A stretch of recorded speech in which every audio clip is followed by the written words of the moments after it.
क्या आपको पता है कैसे कुछ लोग कम मेहनत करके ज़्यादा सफलता पा लेते हैं? आइए दोस्तों, इस छोटी सी कहानी के माध्यम से हम जानते हैं कि कैसे कुछ लोग कम मेहनत करके ज़्यादा सफलता पा लेते हैं। नमस्कार दोस्तों, मैं प्रगति इस छोटी सी वीडियो के माध्यम से आपकी ज़िंदगी में बहुत बड़ा परिवर्तन आने वाला है, ये ऐसा मुझे पूरा विश्वास है। तो आइए दोस्तों, कहानी की तरफ आगे बढ़ते हैं। एक राजा था, उसका बहुत बड़ा राज्य था और उस राज्य में बहुत बड़ा जंगल था। राजा चाहता था उस जंगल में से पेड़ों को काटकर बहुत सारा पैसा कमाए, इसलिए वो अपने राज्य में एक इश्तहार दे दिया कि जो भी ज़्यादा पेड़ काट कर लाएगा वो उसे स्पेशल इनाम देंगे। तो उस इश्तहार को पढ़कर दो लकड़हारे आए, एक का नाम रमेश था, दूसरा का नाम सुरेश। रमेश जो था बहुत ताकतवर लकड़हारा था, बहुत बलशाली था, उसका मसल्स बहुत स्ट्रांग था। और सुरेश जो था वो इतना ताकतवर नहीं था, थोड़ा सा दुबला पतला था, लेकिन दिमाग से वो बड़ा तेज था। पहला दिन रमेश ने जंगल में पूरा 20 पेड़ काटा और सुरेश ने सिर्फ 5। जब रात हुआ, मंत्री जी आए और पूछे कि बोलो भाई, आज कितना पेड़ काटे? तभी रमेश ने बोला पूरा 20 और सुरेश ने बोला सिर्फ 5। तो रमेश को इनाम देते हुए और सुरेश को डांट देते हुए सुरेश को बोले कि देखो, ये व्यक्ति पूरे दिन में 20 पेड़ काटे और तुमने सिर्फ 5 काटे, क्यों? तभी दूसरा दिन आ गया और दूसरा दिन फिर से दोनों जंगल गए और रमेश ने उस दिन 15 पेड़ काटे और सुरेश ने फिर से वही 5। और रात हुई, फिर मंत्री जी आए, पेड़ की गिनती किए, पेड़ की गिनती करते हुए और रमेश को शाबाशी दी और सुरेश को डांट। फिर से वही बोले कि ये व्यक्ति पूरे दिन भर में 15 पेड़ काटे, तुमने क्यों नहीं काटा?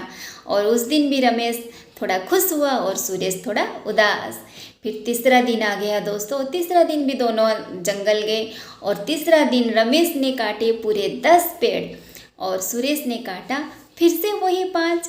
और मंत्री जी फिर आए, फिर रमेश को थोड़ा प्रशंसा की और सुरेश की डांट लगाई। अब चौथा दिन आ गया, फिर से दोनों जंगल गए और चौथा दिन में रमेश ने काटा 5 और सुरेश ने काटा वही 5। अब दोनों बराबर में आ गए थे। अब मंत्री जी रात को फिर से आए और गिनती की। अरे ये क्या हो गया? अब तो ये तुम रोज ही 20 काटते थे, अब तुम भी 5 काटे और ये तो बेचारा 5 काट ही रहा था। अब रमेश को थोड़ा डांट पड़ा और सुरेश तो डांट खा ही रहा था। दोस्तों, अब 5वां दिन आ गया, 5वां दिन आ गया दोस्तों। अब मुझे लग रहा है कि आपके दिमाग में कुछ ना कुछ चल रहा है। चलने दीजिए दोस्तों, क्योंकि असली मज़ा तो अब आने वाला है। अब जब 5वां दिन दोनों जंगल गए, तब रमेश ने काटा 5 पेड़ और सुरेश ने काटा 10 पेड़। जब रात हुई, मंत्री जी आए और गिनती किए, तभी बोले कि अरे ये क्या हुआ? जब रमेश, तुमने तो 20 पेड़ काटने वाला आदमी हो, अब तुम 5 पेड़ काट रहे हो। और सुरेश तो थोड़ा बढ़ गया, 10 पेड़ काटा। जब दूसरा दिन हुआ, तब रमेश ने 2 पेड़ काटे और सुरेश ने काटा पूरा 15। फिर तीसरा दिन आ गया, तीसरा दिन रमेश ने काटे 1 पेड़ और सुरेश ने काटा 20। तब मंत्री जी को दिमाग में कुछ हलचल हुआ। अरे ये क्या हुआ? ये आदमी जब पहला दिन काटा था 20 पेड़, फिर 15, फिर 5, फिर 2, अब ऐसा क्या हुआ कि ये 1 पेड़ काट रहा है और ये जो 5 से ज़्यादा काट ही नहीं पा रहा था, अभी इतना पेड़ काटने लगा है। तब वो जाकर राजा को बताया। तब राजा ने क्या किया कि दोनों लकड़हारे को दरबार में बुलाया। ये क्या गेम चल रहा है? अब राजा दरबार पूरा सजा हुआ था और मंत्री परिजन सब बैठे हुए थे। वो सबके मन में उत्सुकता थी कि ये गेम क्या चल रहा है, ऐसा क्या हो रहा है। तो फिर पहले राजा जी ने रमेश जी को बुलाया और रमेश को पूछा, बताइए रमेश जी, क्या हुआ, आप पहले तो 20 पेड़ काटे थे, फिर 15 काट रहे थे, फिर 10, फिर 5, अब की बार आप एक ही काट रहे हो। तो रमेश ने बोला, महाराज मैं तो पहले जितना मेहनत कर रहा था अब भी उतना ही मेहनत कर रहा हूँ, बल्कि उससे ज़्यादा ही मेहनत कर रहा हूँ, लेकिन मैं क्या करूँ, मैं कोई ठग नहीं रहा हूँ, लेकिन मैं क्या करूँ, मुझसे और पेड़ काटे ही नहीं जा रहा है। तभी रमेश को साइड में खड़ा कर दिया गया और सुरेश को बुलाया गया। तब सुरेश को पूछा गया, अब आप बताओ, आप तो पहले 4 दिन 5 ही पेड़ काट रहे थे, ऐसा क्या हुआ कि अचानक से आप 10 पेड़ काटे, फिर 15, फिर 20, कैसे? तो सुरेश ने बोला, राजा जी जब मैं आपके जंगल में पहले दिन गया तब मैं टेस्ट कर रहा था कि आपके जंगल में कितनी तरह की पेड़ है, इसलिए मेरा वहाँ थोड़ा सा टाइम लगा, इसलिए मैं पहला दिन सिर्फ 5 ही पेड़ काट पाया था।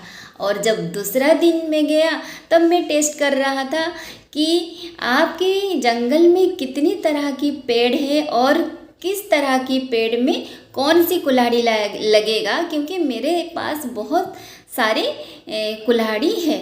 और जब इसलिए उसमें भी मेरा टाइम वेस्ट हुआ और मैं सिर्फ 5 ही पेड़ काट पाया।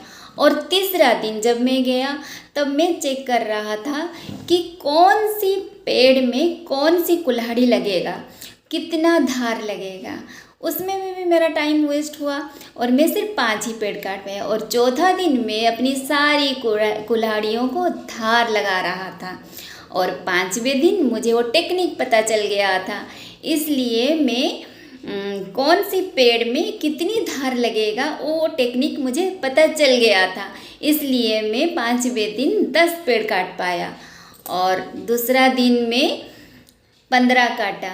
कल मैं 20 काटूंगा, परसों मैं 30 काटूंगा। तो दोस्तों, आपको इस कहानी से क्या समझ में आया कि हमें अपनी कुल्हाड़ी को रोज़ धार लगानी चाहिए। अगर हम किसी भी काम को एक ही तरह से करते हैं तो हमारी कुल्हाड़ी जल्दी ही खराब हो जाती है। तो 2 बातों को दोस्तों याद रखिए। पहले तो अपनी कुल्हाड़ी को जो रोज़ धार लगाइए। अपनी कुल्हाड़ी क्या है? अपना दिमाग है, अपनी एजुकेशन है, अपनी एजुकेशन पर ध्यान लगाइए। और दूसरी ये है कि एक ही तरह की टेक्निक हर किसी के ऊपर नहीं लगती है। आप हर व्यक्ति को अलग अलग तरह से हैंडल करिएगा, उसको आप जानिए, उसको समझिए, उसको एटीट्यूड को जानिए, फिर उस आदमी को आप हैंडल करिए। अगर आपको ये कहानी पसंद आया हो तो लाइक करिए, कमेंट करिए, सब्सक्राइब करिए और हाँ दोस्तों, 5 लोगों को ज़रूर शेयर करिए। तब तक के लिए बाय बाय।